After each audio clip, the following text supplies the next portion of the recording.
Assalamualaikum warahmatullahi wabarakatuh. Bismillahirrahmanirrahim. Alhamdulillahirabbil alamin wassalatu wassalamu ala asyrafil anbiya'i wal mursalin sayyidina Muhammad wa ala alihi wa sahbihi ajma'in. Amma ba'du. Qalu subhanaka la ilma lana illa ma 'allamtana innaka antal alimul hakim. La hawla wa la quwwata illa billahil aliyyil azim. Qala al-musannifu rahimahullahu ta'ala wa nafa'ana bihi bi ulumihi wa iyyakum fid dharain amin. Para bapak dan jamaah rahimakumullah, syukur mari kita panjatkan kehadirat Allah Subhanahu wa taala. Salawat serta salam semoga senantiasa dilimpah curahkan keharibaan junjungan kita Nabi besar Muhammad sallallahu alaihi wasallam, para keluarga, para sahabat dan para pengikut beliau hingga hari kiamat. Ini pagi seharusnya kita membahas kitab Riyadhus Shalihin karangan Imam Nawawi rahimahullah taala, di mana pada kajian terdahulu kita sampai pada pembahasan tentang as-sidqu, berkata benar, atau kita umum menyebutnya dengan menjadi orang yang jujur, yang mana beliau mengutip beberapa ayat Al-Quran, di antaranya ya ayyuhalladzina amanu kunu ma'as shadiqin, hai orang yang beriman, ittaqullah wa kunu ma'as shadiqin, bertakwalah kalian kepada Allah dan hendaklah kalian bersama orang-orang yang benar, orang-orang yang memiliki karakter jujur. Berikutnya beliau juga mengutip hadis tentang menerangkan dari Rasulullah mengenai bahwa kejujuran itu harus diperjuangkan, harus dikokohkan dalam kehidupan kita, karena kejujuran itu akan mengantarkan kita kepada kebajikan, dan kebajikan itulah yang akan mengantarkan kita kepada surga. Namun mohon maklum, ini kali saya akan lompat ke kitab fikih sedikit berkaitan dengan bulan Muharram.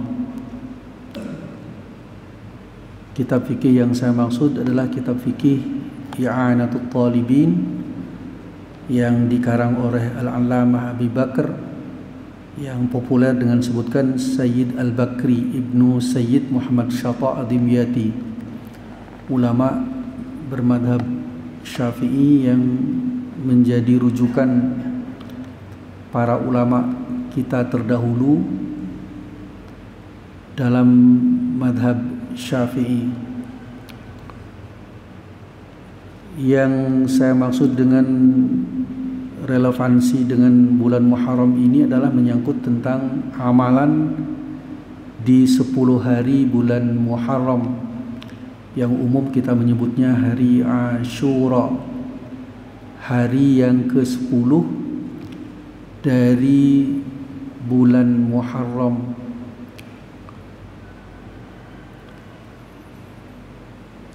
Kita tahu bahwasanya bulan Muharram memiliki kedudukan yang istimewa, karena bulan Muharram termasuk salah satu dari 4 bulan yang dimuliakan. Minha arba'atun hurum, sebagian dari 12 bulan dalam setahun itu yang telah ditentukan oleh Allah ada 12 bulan. 4 bulan diantaranya termasuk bulan yang disebut dengan bulan haram atau bulan hurum, bulan yang disucikan, bulan yang dimuliakan, bulan yang dihormati, yaitu bulan Dzulqa'dah, bulan Dzulhijjah, bulan Muharram dan bulan Rajab. Nah, salah satu yang disebut di sini adalah bulan Muharram. Dan terlebih lagi tanggal 10-nya, di mana ada banyak amalan yang baik untuk kita lakukan, Beliau pengarang kitab ini mengumpulkan paling tidak ada 12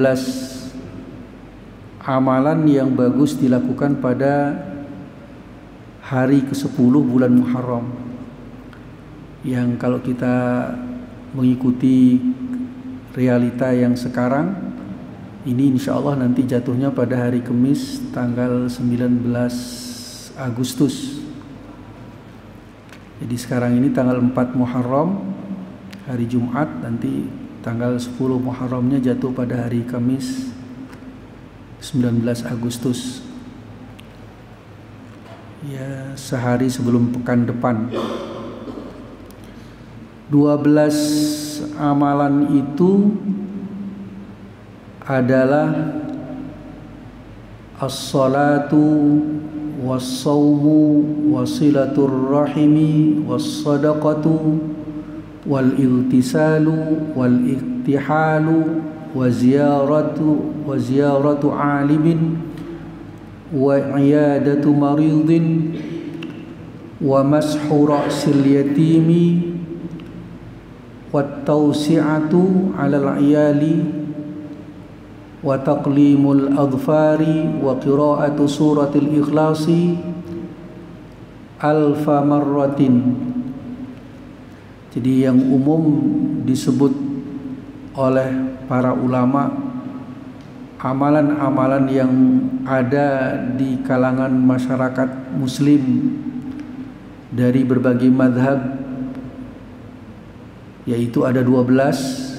Jadi beliau mengumpulkan itu setelah melakukan riset, menemukan ada 12 amalan yang umum dilakukan di 10 hari bulan, di tanggal 10 bulan Muharram, di hari Asyura.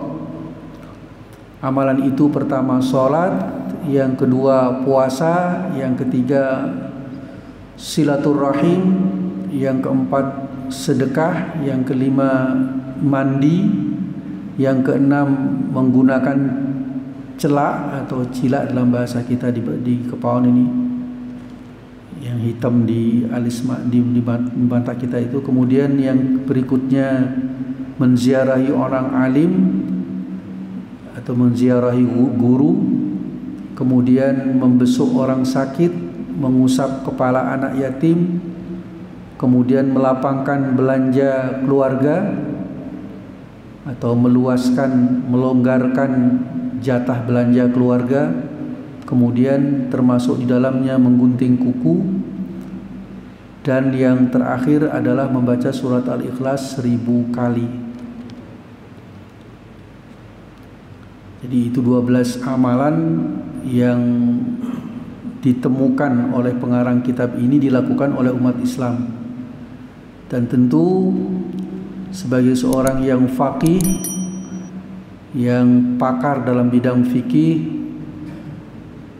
beliau melakukan penelusuran bagaimana duduk persoalan dari amalan-amalan yang dilakukan oleh umat Islam khususnya pada hari Asyura ini. Di antara penjelasan beliau adalah yang menjadi sorotan, yaitu yang dua. Yang pertama adalah tentang menggunakan celak atau cilak. Kemudian yang kedua mandi, termasuk beliau juga menyelipkan di sini tentang menggunakan minyak wangi pada hari Asyura. Beliau mengatakan bahwa dengan mengutip pendapat Al-Allamah Al-Ajhuri,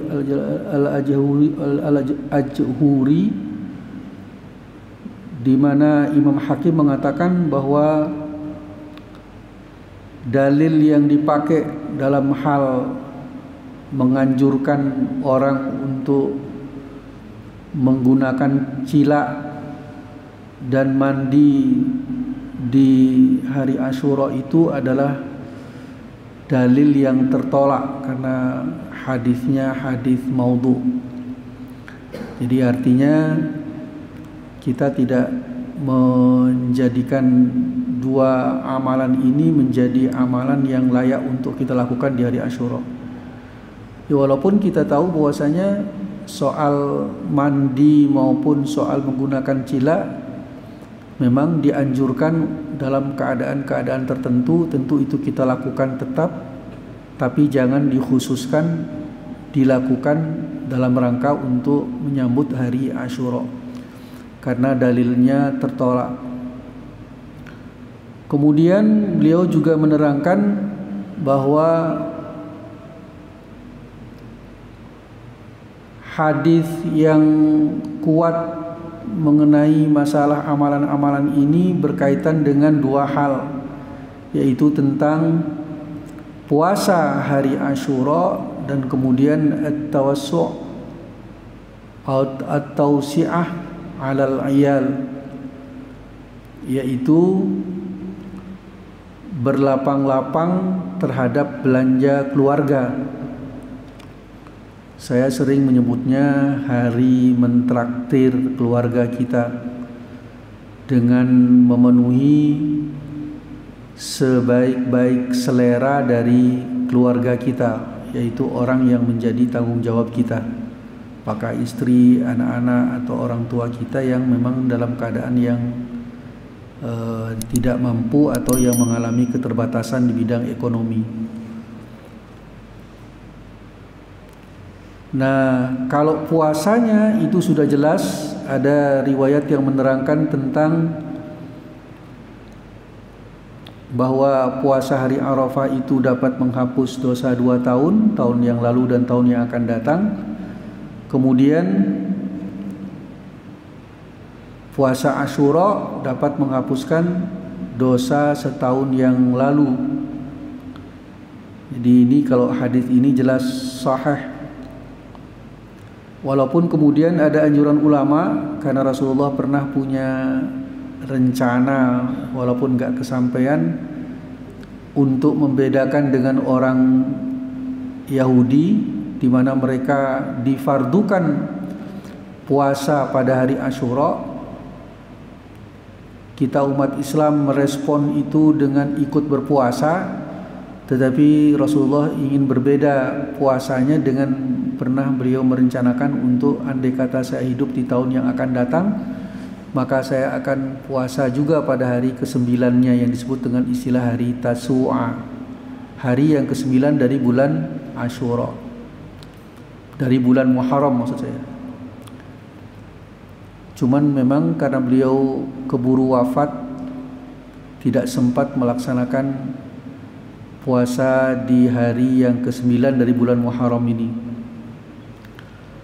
Nah, kemudian ulama menerangkan jangan puasa hanya tanggal 10-nya saja. Puasalah ditambah atau digandeng dengan hari sebelumnya atau hari sesudahnya dalam rangka untuk supaya tidak sama persis dengan puasa atau tata cara puasa orang dari kalangan Yahudi.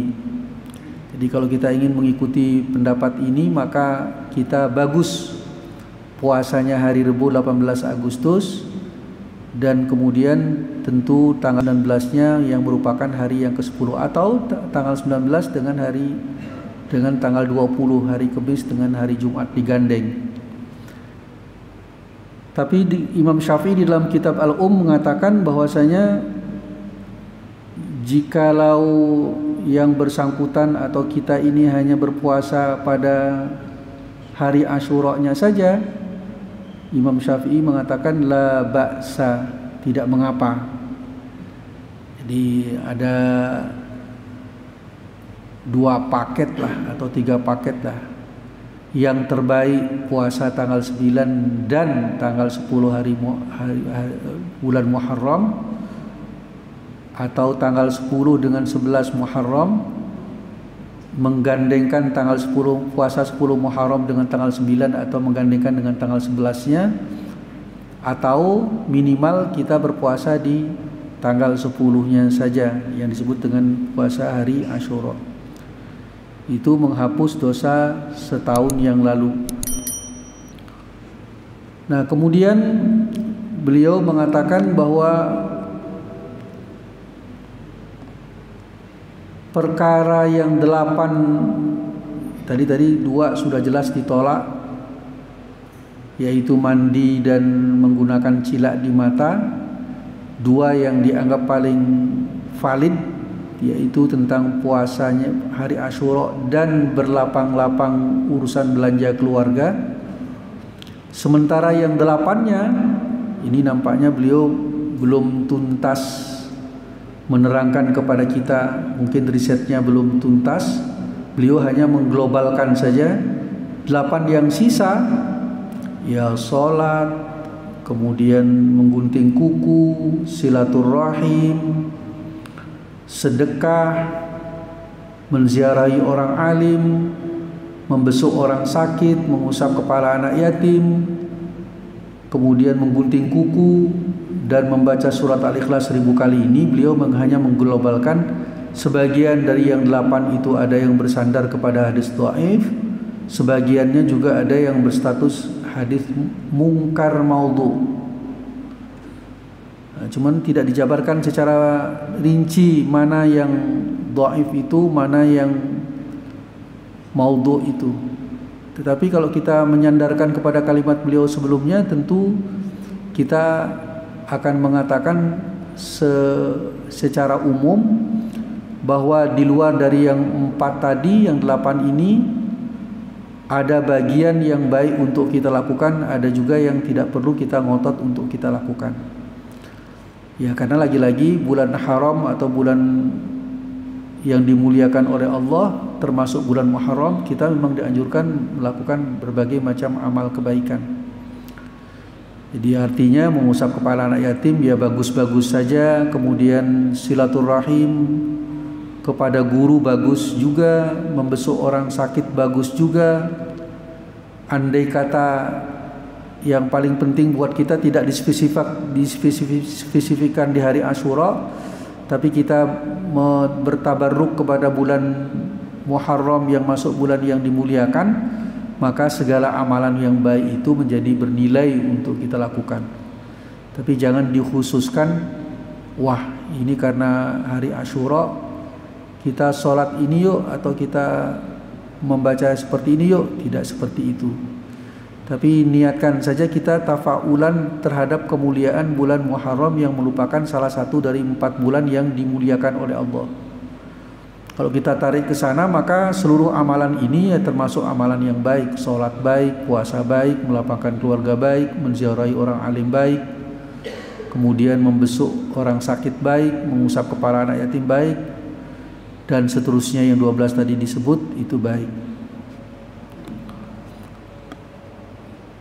Nah, kemudian beliau juga menulis hadis yang bersumber dari Abi Hurairah. Abi Hurairah berkata, qala Rasulullah sallallahu alaihi wasallam, telah bersabda oleh Rasulullah sallallahu alaihi wasallam, innallaha azza wa jalla, sesungguhnya Allah azza wa jalla iftarada ala bani Israila, telah mewajibkan terhadap Bani Israel sauma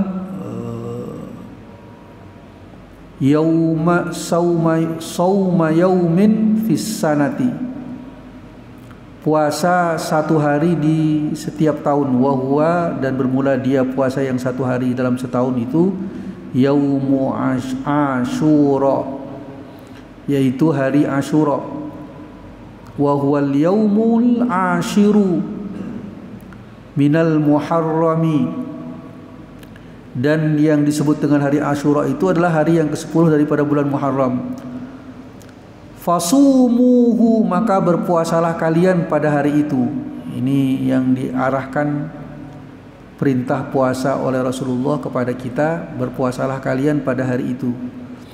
Wa wassa'u ala iyalikum fihi, dan berlapang-lapanglah kalian atas keluarga kalian fihi, pada hari Asyura. Nah, ini penekanannya di sini nih. Jadi puasa, yaitu yang kita sebut dengan puasa Asyura, formatnya mau puasa Asyura hari 10, 19 Agustus yang akan datang saja, atau lebih baik digandeng dengan sebelumnya yang disebut dengan hari ke-9 bulan Muharram, hari puasa Tasu'a, atau kalau tidak sempat bisa juga tanggal 10 dengan tanggal 11-nya hari Kamis dengan hari Jumatnya. Dan kemudian dalam hadis ini diperintahkan oleh Rasulullah juga supaya kita berlapang urusan belanja keluarga. Di dalam bahasa sederhananya saya sering menggunakan kata karena hari itu hari kita berpuasa, nanti bukanya cari tempat yang istimewa, nggak usah masak, nggak usah lain, ya traktirlah keluarga kita, apa di rumah makan, apa di restoran, atau di warung-warung lain yang mana tempat itu disukai oleh keluarga yang menjadi tanggungan kita seperti istri dan anak-anak kita, atau juga orang tua kita yang memang berada di bawah tanggungan kita.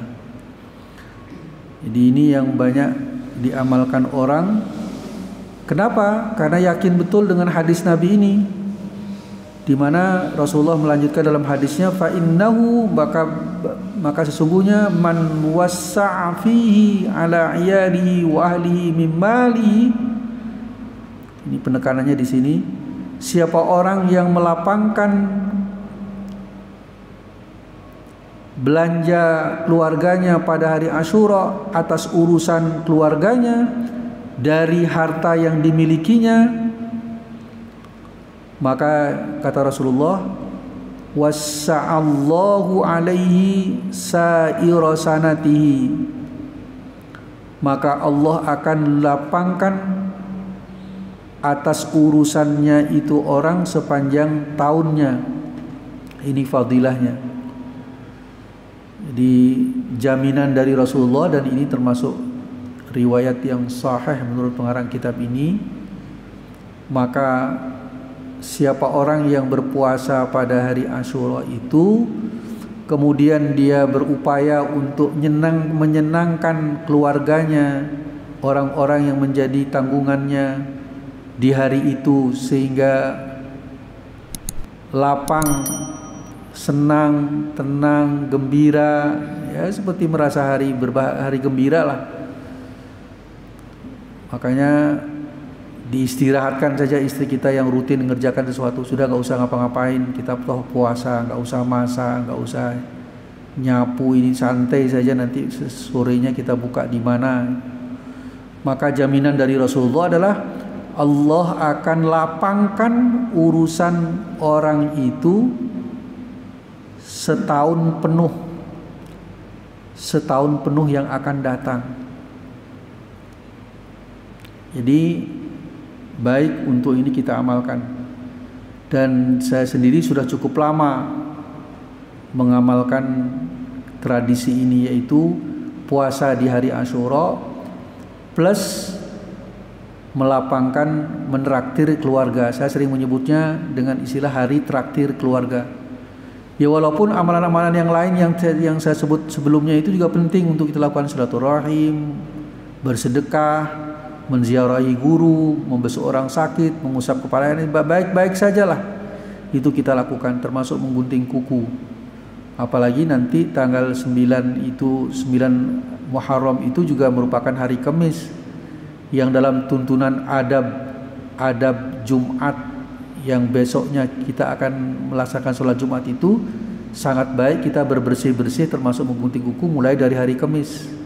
Apa mau memotong rambut kita dan sebagainya. Bertemu saat yang mulia, saat yang utama, di satu sisi karena persiapan Jumatan besoknya, di sisi lain itu hari bulan Asyura, hari bulan mulia, salah satu dari 4 bulan mulia. Di sisi lain dia juga termasuk hari yang ke-9 yang menjadi perhatian kita untuk melakukan kebaikan.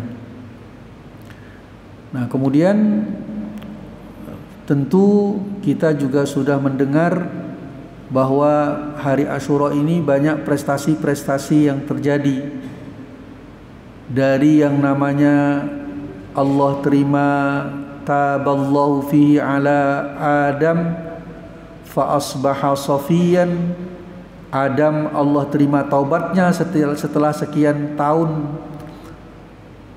bertaubat dengan membaca doa Rabbana zalamna anfusana wa illam taghfir lana wa tarhamna lanakunanna minal khasirin. Itu ada riwayat yang mengatakan setelah 40 tahun baru Allah terima, dan hari diterimanya itu terjadi pada hari Asyura. Jadi artinya itu hari baik.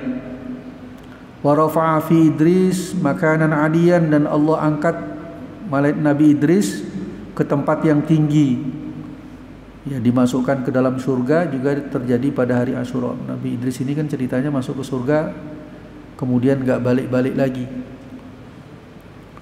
Kemudian juga di hari Asyura Allah akhraja Nuhan minas safinati, Allah keluarkan, selamatkan Nabi Nuh dari banjir, dan pada hari Asyura itulah beliau bisa keluar dari atas kapal yang mana tempat beliau berlindung dengan menyelamatkan diri dengan kerabat dan para pengikut yang taat, yang jumlahnya enggak terlalu banyak, beserta binatang yang sepasang-sepasang itu. Setelah sekian lama terapung di atas air bah banjir dan bisa nyandarnya kapal itu dan beliau keluar dari dalam kapal, diyakini terjadi juga pada hari Asyura. Begitu juga dengan Allah wa najja Ibrahim, dan Allah selamatkan Nabi Ibrahim minan nari, dari api ketika dibakar oleh Raja Namrud, juga terindikasi terjadi pada hari Asyura, hari tanggal 10 Muharram. Termasuk juga wa anzalallahu fihi Taurat ta'ala Musa, Allah turunkan pada hari Asyura juga kitab Taurat kepada Nabi Musa. Wa akhraja fihi Yusufa minas sijni, dan Allah keluarkan juga pada hari Asyura Nabi Yusuf dari penjara. Kita sudah tahu ceritanya itu, tapi yang jelas tanggal 10-nya itu beliau dikeluarkan, artinya hari kebahagiaan, hari kebebasan, hari keselamatan. Wa radda fihi, dan mengembalikan oleh Allah pada hari Asyura juga ala Yakub, atas Nabi Yakub, basarahu, akan penglihatannya, kisah Nabi Yusuf, di mana karena Nabi Yusuf diisukan, diberitakan oleh saudara-saudaranya telah dimakan binatang buas. Saking sedihnya Nabi Yakub ini sampai mata beliau tidak bisa melihat, dan kemudian ketika sudah ada beberapa waktu lamanya dapat kabar gembira Nabi Yusuf masih hidup, dan kemudian bertemu dengan Nabi Yusuf, butanya itu kembali normal seperti sedia kala. Itu hari kembalinya dari buta sehingga bisa melihat seperti sedia kala, juga terjadi pada hari Asyura. Begitu juga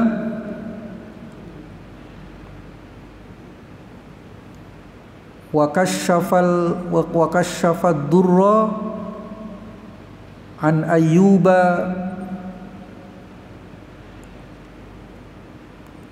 dan kemudian Allah wa fihi, dan pada hari Asyura juga Allah lepaskan, sembuhkan dari penderitaan sakit yang berkepanjangan, sakit parah yang dialami oleh Nabi Ayub. Ceritanya ada di berbagai kitab itu, sebagian ada yang bernuansa Israiliyat, ya, yang menggambarkan bahwa seluruh daging beliau habis, yang tersisa tinggal tulang, ada ulat-ulat di situ. Nah, itu ada yang berlebihan itu, kisah-kisah Israiliyat. Tapi yang jelas yang kita pahami adalah di antara Nabi dan Rasul yang mengalami keujian dari Allah yang paling berat dalam bentuk penyakit adalah Nabi Ayub. Intinya itu sebenarnya. Dan beliau lulus, sembuh kembali seperti sedia kala setelah perjalanan yang panjang, dan beliau menjalani itu penuh dengan kesabaran. Normal kembali dari sakitnya yang serius itu di hari ke-10 bulan Muharram atau hari Asyura. Termasuk juga Allah keluarkan Nabi Yunus dari perut ikan besar itu, wa fihi akhraja Yunusa min batnil hut wa fihi falaqal bahra. Dan pada hari Asyura juga Allah membelah lautan untuk Bani Israel ketika dikejar-kejar oleh Fir'aun. Dan kemudian juga pada hari Asyura juga Allah terima ampunan dari Nabi Daud, dan kemudian Allah berikan kekuasaan kepada Nabi Sulaiman juga pada hari Asyura, termasuk ujungnya Allah juga ampuni Nabi Muhammad atas dosa yang telah lalu dan yang akan datang juga pada hari Asyura. Jadi artinya pada hari Asyura ini banyak peristiwa-peristiwa yang bersejarah yang menggambarkan sesuatu yang baik, yang positif, ya, berita-berita menyenangkan. Walaupun ada satu peristiwa yang menjadi kecelakaan sejarah kita umat Islam, yaitu peristiwa Karbala juga terjadi pada tanggal 10 Muharram. Hanya ini saja peristiwa yang tidak mengenakan terjadi pada 10 Muharram atau di hari Asyura, yang lainnya adalah merupakan hari-hari prestasi. Dan karenanya maka sangat wajar kalau kemudian Rasulullah menuntun kita untuk memanfaatkan hari Asyura ini dengan sebaik mungkin. Dan di antara yang patut untuk kita tidak abaikan adalah puasa di hari Asyura. Kalau bisa tanggal 10-nya saja cukup, tapi kalau kita ingin lebih baik gandengkan dengan hari Kemisnya, hari Tasu'a. Rasulullah pernah merencanakan niat untuk melakukan di tanggal itu walaupun gak kesampaian karena keburu wafat, atau digandengkan dengan setelahnya. Tapi andai kata kita hanya mampu melakukan tanggal 10 saja, itu sudah dianggap cukup, la ba'sa, tidak mengapa. Dan berlapang-lapang dalam urusan keluarga pada hari itu. Jadi banyak yang mempraktekkan ini, dan saya mulai agak serius mensosialisasikan fadilah ini sejak saya diberitahu oleh tuan guru saya bahwa amalan ini bagus untuk dilakukan awal 2000-an, dan itu saya amalkan setiap tahun dengan melapangkan urusan belanja keluarga, ya, jadikan hari libur buat istri kita repot-repot, gak usah ngapa-ngapain, pokoknya hari santai saja hari itu dan anak-anak kita. Sorenya kita ajak berbuka puasa di tempat yang diingini, mau di mana makannya yang enak, nah, kita tinggal ngikuti. Ada pertanyaan, bagaimana kalau hari itu saya nggak punya uang, boleh nggak saya minjem untuk mentraktir keluarga? Boleh, tidak dilarang minjem bagi laki-laki. Nah, cuman saran saya jangan sampai kita cerita kepada anak istri kita, nanti malah karena kesian akhirnya nggak mau diajak keluar traktir makanan di hari Asyura itu. Mungkin ini saja yang ingin saya sampaikan. Di antara jamaah ada yang ingin berbagi, monggo. Silakan. Gimana? Doa.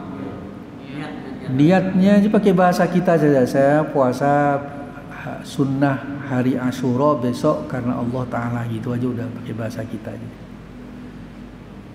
Kalau bahasa Arabnya nanti malah susah menghafalkan. Nawaitu sauma yauma Asyura sunnatan lillahi ta'ala. Pakai bahasa kita aja lah. Yang penting kentek di dalam hati, saya besok mau puasa Asyura, itu udah niat. Kalau tanggal 9-nya ya saya puasa hari tanggal 9 bulan Muharram, atau saya puasa hari Tasu'a, hari ke-9 bulan Muharram. Boleh, apalagi kemudian termasuk hari Jumatnya juga saya mau puasa hari Jumat untuk mendampingi puasa hari Kemis, hari Asyuranya. Pakai bahasa kita aja paling simpel, Pak. Monggo yang lain. Ya, kalau sudah dianggap cukup, mudah-mudahan ini ada manfaatnya. Coba aja diamalkan, Pak. Jadi kalau saya sih selalu mengikhtiarkan, termasuk tradisi mengusap kepala anak yatim juga bagus, bersedekah juga bagus. Ini ada riwayat yang tadi itu masih panjang sebenarnya, tapi yang jelas sangat besar fadilahnya. Terutama yang menjadi sentral perhatian saya dari dulu itu yaitu tadi itu puasa hari Asyura plus ya kita sebut sajalah mentraktir keluarga. Boleh dibuktikan itu, kalau kita yakin kepada Allah, yakin boleh dibuktikan setahun, insya Allah walaupun sulit seperti ini zaman era udah boleh tutup yang nyelang di bos yang pandona engal kendan karitnya. Jadi karena itu bisa dibuktikan, saya sudah membuktikan, makanya saya boleh ngomong, sesulit apapun keadaan kita tidak akan mengalami kesulitan sebagaimana orang pada umumnya. Kita bisa dilapangkan sesuai dengan janji Rasulullah. Allah akan lapangkan urusan si kepala keluarga itu sepanjang tahun, setahun penuh. Coba aja diamalkan ini. Nanti tahun depan kita cross check lagi benar apa enggak. Kalau enggak benar kita perlu lakukan lagi sampai pada akhirnya kita merasakan fadilah seperti yang dijanjikan oleh Rasulullah SAW. Al-Fatihah. Bismillahirrahmanirrahim. Alhamdulillahirabbil alamin arrahmanir rahim maliki yaumiddin iyyaka na'budu wa iyyaka nasta'in ihdinas siratal mustaqim siratal ladzina an'amta 'alaihim Allahumma arzuqna fahman nabiyyin wa hifdzal mursalin wa ilhamal malaikatil muqarrabin. Allahumma bika asbahna wa bika amsayna wa bika nahya wa bika namutu wa ilaikan nusyur. Allahumma bika asbahna wa bika amsayna wa bika nahya wa bika namutu wa ilaikan nusyur. Allahumma bika asbahna wa bika amsayna wa bika nahya wa bika namutu wa ilaikan nusyur. Alhamdulillah alamin. Assalamualaikum warahmatullahi wabarakatuh.